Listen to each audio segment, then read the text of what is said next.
The New York Knicks. Oh, the New York Knicks.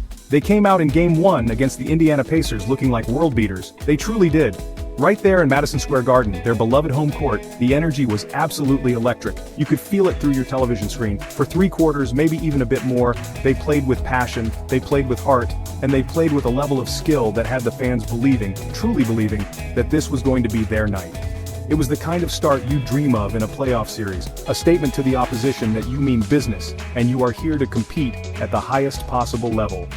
The orange and blue faithful were roaring their approval, sensing a big win. Jalen Brunson, what can you say about that young man? He was orchestrating the offense like a seasoned maestro, hitting his shots, finding his teammates, and generally causing nightmares for the Pacers' defense.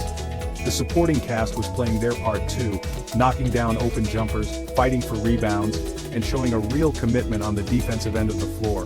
It looked like Coach Tom Thibodeau's game plan was being executed to near perfection.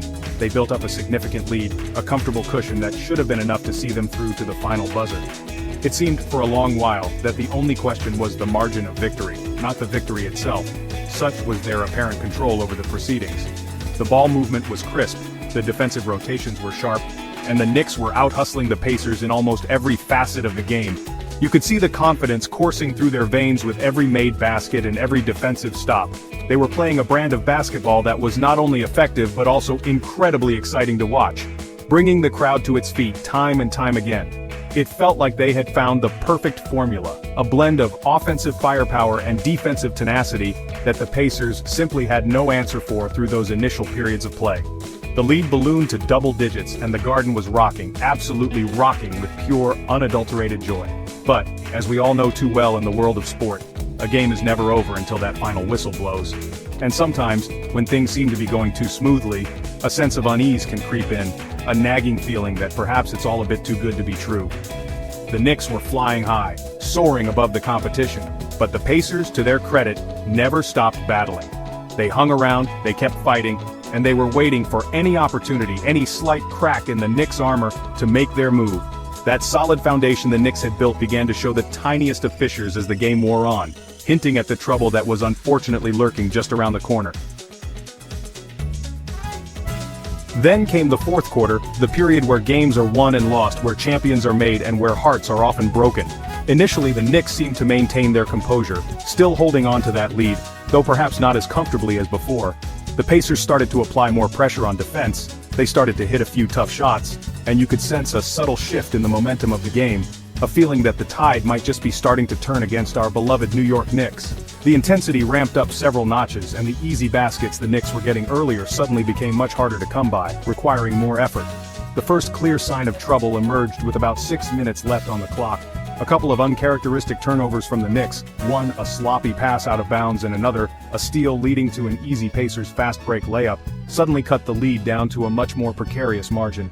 These weren't just mistakes, they were gifts, golden opportunities handed to an Indiana team that was growing in confidence with every passing second. The crowd grew a little quieter, a little more anxious, as they saw their team, which had been so dominant, begin to falter under the increasing pressure. The Pacers smelled blood in the water and pounced. Following those costly turnovers, the Knicks then suffered at the free throw line, a place that should offer easy points. They missed 3 crucial free throws in a row, opportunities to stem the Pacers' comeback that simply went begging. On the other end, the Pacers seemed unable to miss. A contested three-pointer from their star player swished through the net, silencing the Garden and tying the game up, erasing what was once a commanding Knicks advantage. The pressure mounted, and the Knicks, who had played with such freedom earlier, started to look a bit tight, a bit hesitant in their decision-making when it mattered the most. In those final, agonizing minutes, the Knicks just couldn't find a way to get the job done. A contested jumper clanked off the rim, a desperate drive to the basket was met by a wall of Pacers defenders, and suddenly, Indiana found themselves with the ball, and a chance to take the lead, which they duly took with a well-executed play. The Knicks had one last possession, one final chance to salvage the game, but the shot wouldn't fall.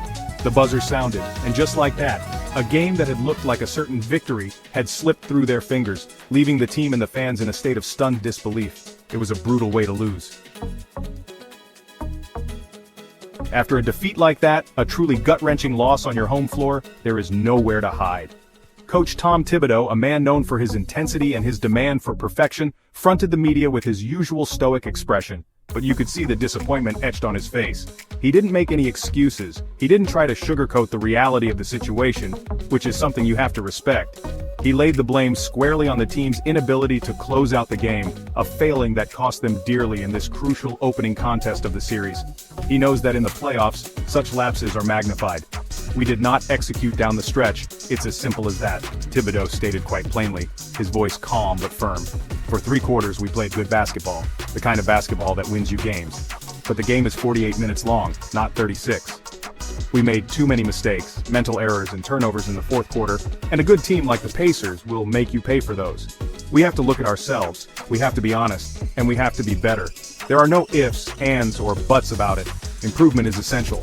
He stressed accountability, a cornerstone of his coaching philosophy, making it clear that everyone needed to reflect. Jalen Brunson, who had carried the team for so much of the game, also spoke with a heavy heart, the burden of the loss clearly weighing on him. He is a leader, and leaders step up and take responsibility, even when it's painful. He acknowledged his own part in the late-game struggles, admitting that he too could have made better decisions when the pressure was at its highest. You could hear the frustration in his voice, the feeling of letting a golden opportunity slip away, not just for himself but for his teammates and the passionate fans who had cheered them on so vociferously throughout the evening.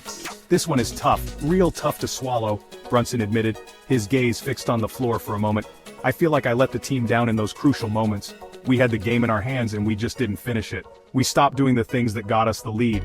Those mistakes, some of them were mine, and I have to be better. We all have to be better. We can't afford to let up like that again, especially in the playoffs. We will watch the film, we will learn from this, and we will come back stronger. We owe it to ourselves, and we owe it to the incredible fans of this city." So, what now for the New York Knicks? How do they pick themselves up after such a demoralizing Game 1 defeat? The answer is simple: they learn and they adjust.